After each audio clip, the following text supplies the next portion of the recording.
One simple thing you could do is how you treat the water, at least the water that you consume.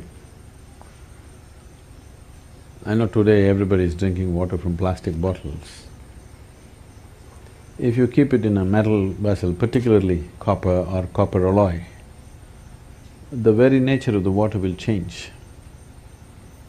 And traditionally, I don't know if it's still maintained in this part of the country, but in southern India, even now it's pretty common in traditional homes, where every day there is a puja for the water vessel.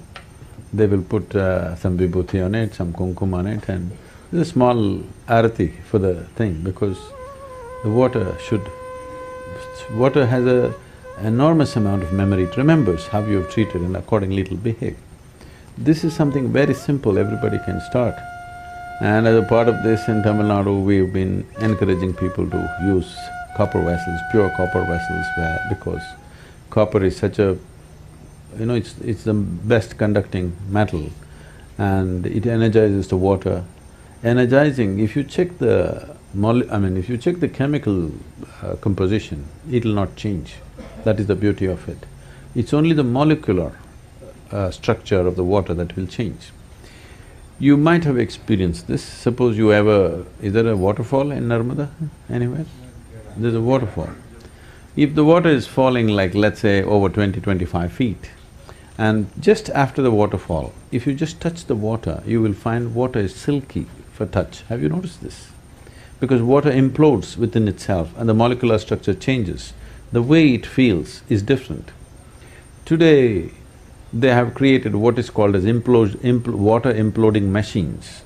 You can implode the water with a machine, it just churns it in a certain way and implodes it. It has been found that if you use water imploding machines, with 10% of the water, you can grow the plants the same way as you're growing. The water consumption will come down. With 10% of water, the plants will yield the same, because the imploded water becomes silky and its ability to become a part of the plant system or tree is much better. So, if you're in agriculture, imploding machines can come. Some people have patented it in UK. We are trying to bring some machines and give this service to the local farmers in Tamil Nadu, so that people can use imploded water and their water consumption in the fields will come down dramatically, because how long you pump the water, electricity not being free these days, it gets very expensive for the farmer. If the amount of water he needs to pump on his field is much less, it'll make a big difference. For daily consumption, just a copper vessel, every day if you have something, if you light a lamp next to it, if necessary, just one flower, the very way the water behaves within you will change. And before you consume just one moment of gratitude and reverence, because this is the material with which you're making your life, not with some unknown god. This is the material that makes your life every moment.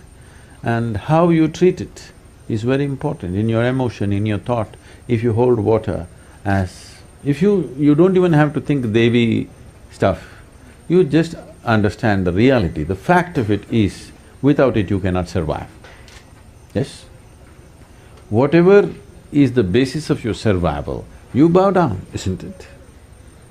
So the water, the food, just bringing that reverence, you will see the volume that you consume will also come down and the way it behaves within you will come down. If you don't catch an infection, if you treat these elements properly, as I said earlier, most probably you won't see a doctor's face unless you're one.